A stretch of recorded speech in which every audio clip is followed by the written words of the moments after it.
నమస్తే, welcome to Disha TV. ధిక్కార స్వరం అలాగే తెలంగాణ సాయుధ పోరాటానికి స్ఫూర్తినిచ్చిన చాకలి ఐలమ్మ పేరు మీద వారి కుటుంబ సభ్యులైతే ఫౌండేషన్ను ఏర్పాటు చేశారు. ప్రస్తుతం మనతో పాటు కుటుంబ సభ్యులు అలాగే కమ్యూనిస్ట్ నాయకులు అయితే ఉన్నారు, వారితో మాట్లాడదాం. ఎందుకు ఇప్పుడు ఫౌండేషన్ ఏర్పాటు చేయాల్సిన ప్రాధాన్యత ఉంది, ఎందుకు ఏర్పాటు చేయవలసి వచ్చింది? ముందుగా అందరికీ నమస్కారం. నా పేరు చిట్యాల మంజుల. నేను ఐలమ్మ పెద్ద కుమారుడు సోమయ్య గారి మొదటి కుమారుడు చిట్యాల లక్ష్మయ్య గారి కూతుర్ని.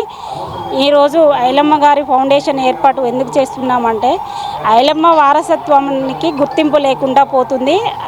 కొన్ని సామాజిక కార్యక్రమాలలో అన్ని అన్యాయాలు జరుగుతున్నాయి కాబట్టి మేము ఐలమ్మ వారసులం అందరం ముందుకు వచ్చి సామాజిక కార్యక్రమాలు చేయాలని నిర్ణయించుకున్నాము.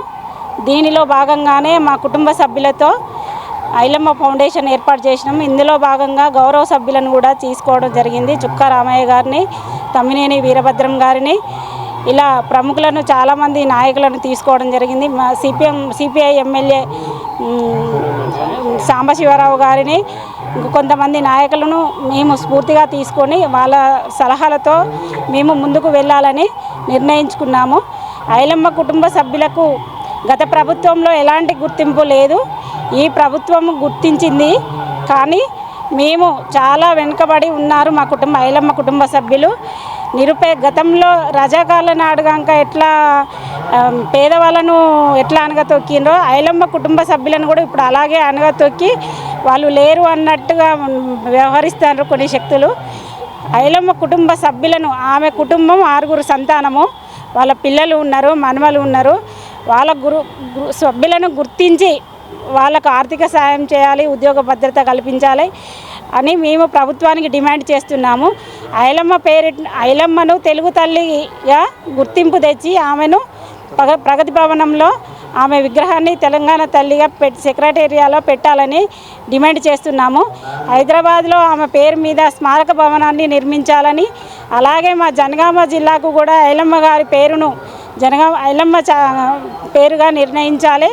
మా పాలకుర్తి గ్రామంలో నడియాడిన తెలంగాణ రైతాంగ పోరాటం జరిగిన నడిగడ్డ కాబట్టి అక్కడ కూడా ఐలమ్మ పేరు మీద ఎకరా భూమిని స్మారక భవనానికి ఇవ్వాలని మేము డిమాండ్ చేస్తున్నాము. ఇంకా ఆమె పేరుతో, ఆమె ఆశయ సాధనాలతో మేము మా కుటుంబ సభ్యులందరము కలిసి ఏకమై చాలా సామాజిక కార్యక్రమాలు చేయాలని, మా వంతు కృషి చేయాలని మేము అనుకుంటున్నాం. అయితే కుటుంబ సభ్యులను కలిపి కొత్త ప్రభుత్వం వచ్చిన తర్వాత కలిసి ఇటు ఐలమ్మ సంబంధించిన ఫౌండేషన్ కానీ మీ యొక్క లక్ష్యాలను కానీ వాళ్ళకు వివరించే ప్రయత్నం కానీ చెప్పారా?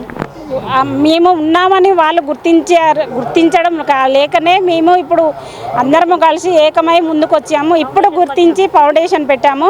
ఇప్పుడు మమ్మల్ని చర్చలకు పిలిచి మమ్మల్ని గుర్తించాలనే మేము ముందుకు వచ్చినాం సార్.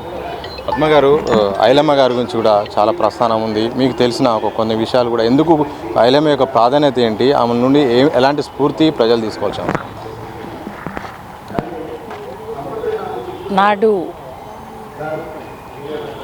నిజాం నవాబు నిరంకుశ పాలనకు వ్యతిరేకంగా భూస్వాముల, జమీందారుల పీడనకు వ్యతిరేకంగా భూమి కోసం, భుక్తి కోసం వెట్టి చాకరీ రద్దుకై సాగిన తెలంగాణ సాయుధ పోరాటానికి పిలుపునిచ్చినటువంటి రావి నారాయణ రెడ్డి గారు, మగ్దుం మొయినుద్దీన్ గారు, బద్దం ఎల్లారెడ్డి గారుల స్ఫూర్తితో ఐలమ్మ గారు తన సొంత పొలంలో పంటను విష్ణూరి రామచంద్రారెడ్డి గారి కిరాయి గుండాలు వాటిని కోసుకొని వెళ్ళిపోతారు, మా శ్రమను దోపిడీ చేస్తున్నారు అని భీమిరెడ్డి నరసింహారెడ్డి గారి, ఆనాడు సంగపోళ్ళు అన్న ఒక పేరు నానుడిగా ఉండేది గ్రామాలలో, సంగపోళ్ల నాయకుడైన భీమిరెడ్డి నరసింహారెడ్డి గారికి కబురు చేస్తే నిజంగా ఆనాడు ఉన్నటువంటి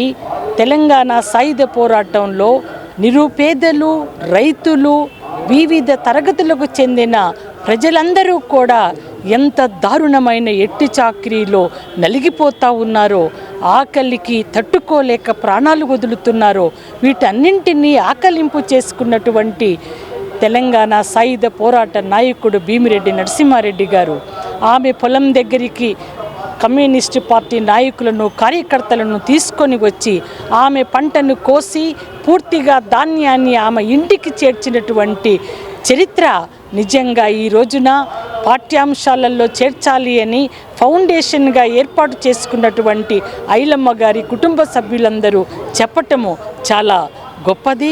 చారిత్రాత్మకమైన ఈ పోరాటాన్ని మొత్తంగానే పాఠ్యాంశాలలో చేర్చి ప్రజలందరికీ తెలియజేయటం ద్వారా ఈనాడు కూడా కొనసాగుతున్న సాంఘిక ఆర్థిక దోపిడీని అంతం చేయటానికి ఈ దేశ రాష్ట్ర ప్రజలందరినీ సమాయత్తం చేయటానికి ఐలమ్మ గారి కుటుంబ సభ్యులంతా ఏర్పాటు చేసినటువంటి ఫౌండేషన్ ఏ డిమాండ్లనైతే లేవనెత్తిందో ఆ డిమాండ్ల పట్ల ఆలోచన చేయమని రాష్ట్ర ప్రభుత్వాన్ని కోరుతున్నాం.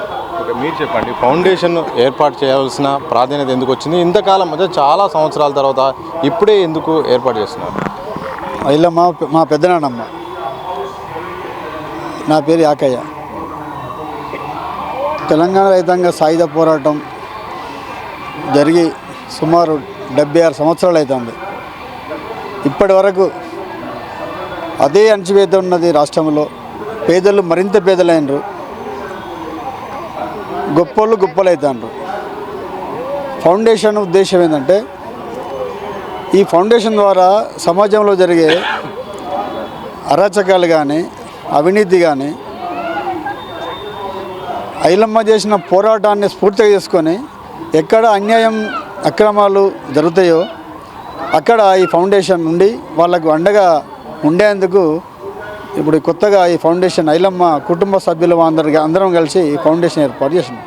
మొత్తంగా ఐలమ్మ యొక్క జ్ఞాపకాలను ఆమె యొక్క స్ఫూర్తిని ప్రజలందరూ తెలుసుకోవడానికి, ఆమె పోరాటాన్ని భవిష్యత్ తరాలు తెలియడానికి మాత్రం ఫౌండేషన్ ఏర్పాటు చేసినాం. అలాగే ప్రభుత్వం గుర్తించాల్సిన అవసరం ఉంది. విగ్రహం పెట్టడంతో పాటు పలు కార్యక్రమాలు కూడా ప్రభుత్వం పూనుకోవాల్సిన అవసరం ఉంది. అలాగే కుటుంబ సభ్యులు కూడా ఆర్థికంగా ఇబ్బంది పడుతున్నారు. కుటుంబ సభ్యులను కూడా కాపాడుకోవాల్సిన బాధ్యత కూడా ప్రభుత్వంపై ఉందన్నట్టు కూడా ఇక్కడ చాకలి ఐలమ్మ సంబంధించిన కుటుంబ సభ్యులు అయితే ఈ ఫౌండేషన్ ఏర్పాటు సభ మీడియాకు అయితే తెలియజేసిన సందర్భం మాత్రం కనిపిస్తూ ఉంది. నేను పర్సన్ వంశీతో సతీష్ దిశ టీవీ, హైదరాబాద్.